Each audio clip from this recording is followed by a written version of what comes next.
Hello and welcome to Mr. Titan. It is your boy MJ from Sports Fan Entertainment making an appearance on Mr. Titan for the first time. We luckily got to meet up for the first time last week at Mr. Titan's event here in Nashville, Tennessee. I had a great time and figured what better opportunity than to come on and preview Titans versus Browns the following week. Let's do it, man. Tighten up. Let's get it going. McNair gives it to George running right up the middle. Touchdown! Titans!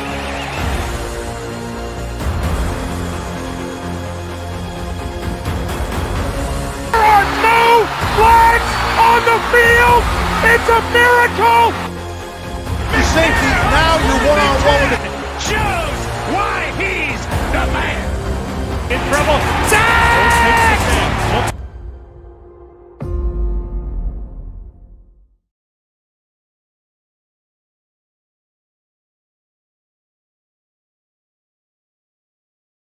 We have Cleveland Browns, as we saw them play with the Monday night game against the Steelers. Didn't look too pretty. And then you have the Tennessee Titans, which had a bounce back game from week one where they didn't look pretty at all either. What are your expectations as of right now? What's something that you're looking forward to in this matchup? Yeah, I mean, what I'm really anticipating is like a defensive battle. Like if you watch the Monday night game, Steelers and Browns, something similar to that. Now, luckily, I don't think that Tano's going to play as poorly as Kenny Pickett did because he was really struggling in that game. But the Browns defense right now, they're on point. I mean, they look really good. They look really solid. We're getting a nice break that Greg Newsome, their cornerback, will be out for this game, but they still have Myles Garrett. They still have Sedarius Smith. They still have Grant Delpit. They still have Denzel Ward. It's a very, very talented defense. And we're facing a familiar opponent in Deshaun Watson. He's someone that knows this team pretty well. I think the last time we really played was 2021. And our secondary looks pretty different than then, except for like maybe Christian Fulton and Kevin Byard, but still a familiar opponent and someone that, or an opponent that, he's familiar with, someone that he definitely still probably has a little bit of a grudge against and still wants to come out and show up against. Luckily, I don't think he's playing very well. I don't think he's going to play very well. I think he is quote unquote cooked. And I'm anticipating that as well. So as long as Ryan Tannehill can again show much more of what he showed in week 2 versus week 1, I think we're in solid footing here. But it will be a struggle to score points because that defense is legit. So you think it's basically both good defenses and see what's going to happen with the offense, basically, right? Yes, exactly. That's pretty much what I had expected as well, just because. Yeah, that defense. Did you see that Myles Garrett? I think he had like an interview and he had his shirt off. I was like, that is a scary man, bro. Like, that's a big boy. Yeah. I mean, I say when it's coming out, and I stand by it. While you could argue, like a Nick Bosa is better than him, or like maybe, another pass rusher or two. I said he's the best defensive end prospect I've ever seen. Like in terms of scouting, and I've been scouting since like 2012. He's by far the most impressive. Yeah, 100%. Now we have some good news, man, or some bad news. Depends on what you like. They did the injury report, active roster from practice squad. We got linebacker Chance Campbell, and hey, Mason Kinsley is back in the. All right, if you're a big Mason fan, I'm not a big Mason fan. That's me being sarcastic. I don't know. How do you feel about Mason Kinsley? He's fine. I mean, he's again, he's a practice squad level player. If he ever does anything, let me know. Yeah.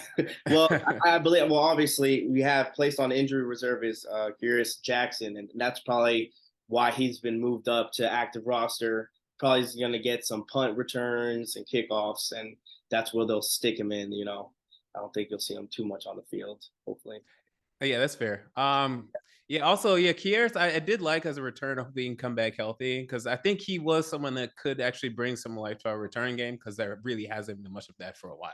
Yeah, I mean, he looked good, and he looked good in preseason and a couple of the games, but again, being always injured and stuff, it's always a problem. And like I said, he was kind of someone I looked forward to, during the regular season. Like I said, you see a little bit of glimpse of someone actually, providing that spark, because damn, we hadn't had a spark like that since what, Pac-Man Jones? Can I say that? Maybe. Oh man, and yeah, basically, yeah.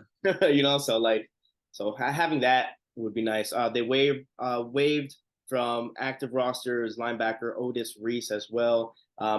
D Hop was limited, but it seems like there's a trend going on, right? It seems like there's a trend of him being limited, not playing too much, and they said before of him not practicing or not.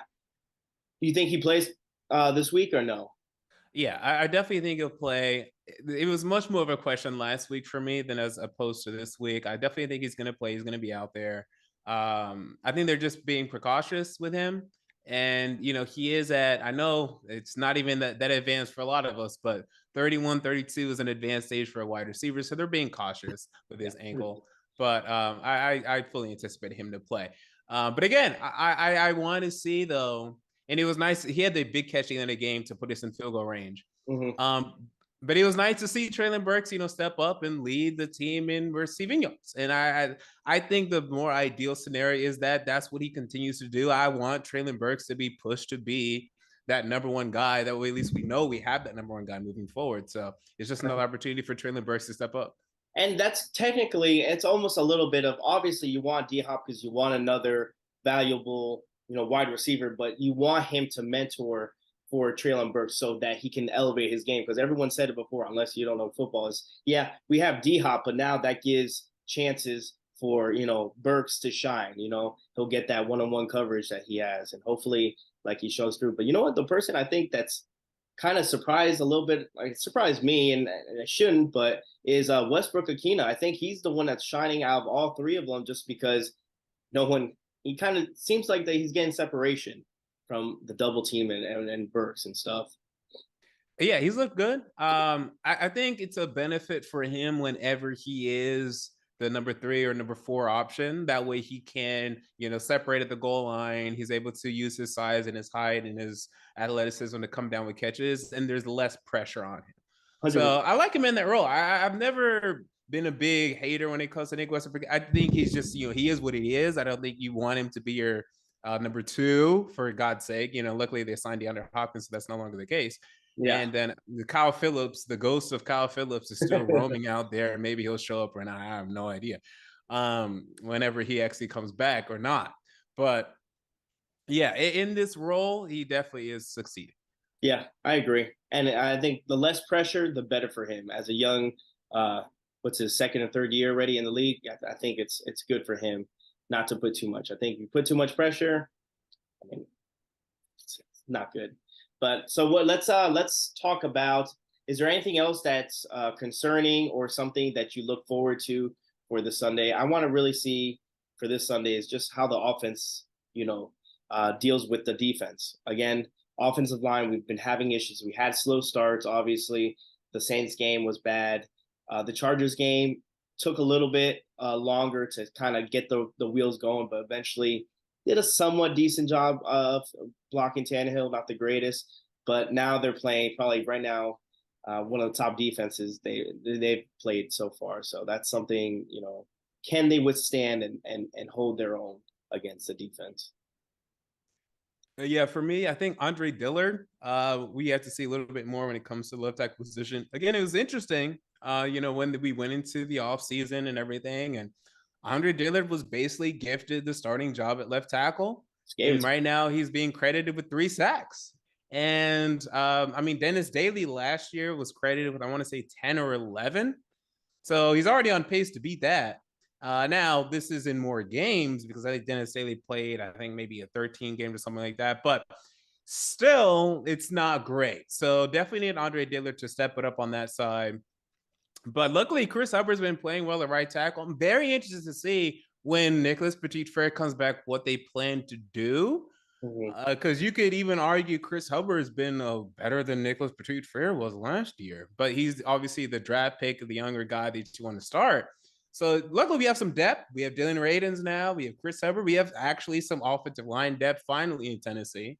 And everyone, Squance is going through his appendectomy right now. But outside of that, health is not a concern. So you feel better about the offensive line. But I want to see how they continue to play. 100%. Now, keys to victory. What are the keys to victory for the Tennessee Titans? Yeah, so keys to victory for me, definitely limiting big plays down the field from Deshaun Watson. While I do think he is cooked, he still has the ability to throw the ball Okay. downfield, still has the ability to find Amari Cooper, Donovan Peoples-Jones, David Njoku, etc. So definitely want to limit those big time plays that he's very capable of doing. I think that's key number one. Key number two, the run game will be difficult. I mean, last week we averaged, I think, like 3.2 yards a carry with Derrick Henry. I'm anticipating something very similar, but don't panic, right? If the run game is not super successful, don't panic. Don't start rushing and trying to force balls and create turnovers, which will absolutely kill this team against the Browns. If you give them opportunities to make plays on the ball, they absolutely will. And then I think the last key would just be just a healthy dose of using every weapon in the receiving game. So using a decent amount of Traylon, using a decent amount of DeAndre, using a decent amount of Tajay Spears. I said even a couple of days ago, I'm so thankful that we actually now have a backup running back that actually can make plays, because I was never a fan of Darrington Evans. I didn't understand the draft pick when we drafted him. He never did anything. He like playing more video games than playing football, man. Yeah, exactly. And then we had, the little Dion Lewis and Dexter McCluster. Shout out Dexter McCluster. I do like it. But this is now a time when we have like a really dynamic backup running back that can go in and really make significant plays. I don't think that they should have a split carry or split snap split like they had in week 1. Week 2 was more Henry than Spears, and we won. I think that's not a coincidence. So, but a healthy dose of Spears will always be nice.